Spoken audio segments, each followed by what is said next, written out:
ഗ്രാമവഴികളിൽ മാലിന്യം ശേഖരിച്ച ഒരു സംഘം വിദ്യാർത്ഥികൾ ആര്യനാട് സർക്കാർ ITIയിലെ വിദ്യാർത്ഥികൾ നടത്തിയ സപ്തദിന ക്യാമ്പിന്റെ ഭാഗമായാണ് മാലിന്യം ശേഖരിച്ചത്. ആര്യനാട് സർക്കാർ ITIയിലെ വിദ്യാർത്ഥികളാണ് മലയങ്കീഴ് ഗവൺമെന്റ് ITIയിൽ സപ്തദിന ക്യാമ്പ് നടത്തിയത്. ഇതിന്റെ ഭാഗമായി മാമ്പഴച്ചിറക്കുളം നവീകരിക്കുകയും ചെയ്തു. ഇതുകൂടാതെ മലയങ്കീഴിലെയും പരിസര പ്രദേശങ്ങളെയും പ്ലാസ്റ്റിക് മാലിന്യങ്ങളും വിദ്യാർത്ഥികൾ ശേഖരിച്ചു. ലഹരി പദാർത്ഥങ്ങളുടെ പാക്കറ്റുകൾ ഉൾപ്പെടെ ഒട്ടേറെ മാലിന്യങ്ങൾ വിദ്യാർത്ഥികൾ ശേഖരിച്ചവയിൽ ഉൾപ്പെടുന്നു. മലയങ്കീഴ് ജംഗ്ഷൻ കേന്ദ്രീകരിച്ചായിരുന്നു പ്രധാനമായും മാലിന്യം നീക്കം ചെയ്തത്. ഇവിടെ നടക്കുന്ന ഒരു ജനകീയ ക്യാമ്പയിനായ പറ്റാത്ത ഉറവയ്ക്കായി ജലസമൃദ്ധി എന്ന് പറയുന്ന പ്രോജക്റ്റിൽ ആര്യനാട് ITIയിലെ NSSന്റെ യൂണിറ്റുകാർ കൂടി അസോസിയേറ്റ് ചെയ്യണമെന്ന് ആവശ്യപ്പെട്ടുകൊണ്ട് ഒരു റിക്വസ്റ്റ് തന്നു.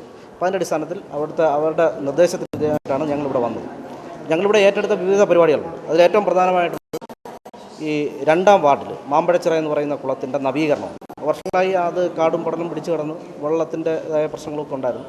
അപ്പോൾ അത് നമ്മുടെ വോളണ്ടിയേഴ്സ് എല്ലാവരും കൂടി സംയുക്തമായി ചേർന്നുകൊണ്ട് വളരെ മനോഹരമായി അതിനെ ഉപയോഗിക്കാൻ പറ്റുന്ന രീതിയിലേക്ക് മാറ്റിയെടുക്കുന്നത്.